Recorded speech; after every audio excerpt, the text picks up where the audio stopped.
আমি অ্যাডভোকেট গোবিন্দ প্রামাণিক, মহাসচিব, বাংলাদেশ জাতীয় হিন্দু মহাজোট। গতকাল বিকালে শেখ হাসিনার পদত্যাগের পরে এদেশের হিন্দু সম্প্রদায় মনে করেছিল যে তাদের উপর বিশাল একটা হামলা, লুটপাট, অগ্নিসংযোগের ঘটনা ঘটবে।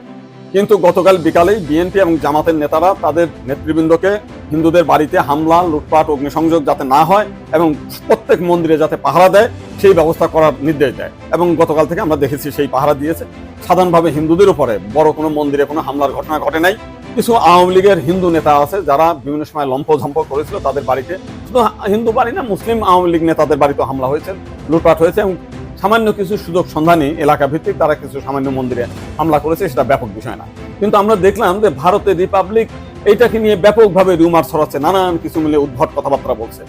এবং আজকে দেখলাম শেখ হাসিনার নিয়ে তারা কাহিনী তৈরি করছে, বঙ্গবন্ধুর স্ট্যাচু ভাঙছে, সেটা নিয়ে তারা খুব দুঃখে সাগরে ভাসছে।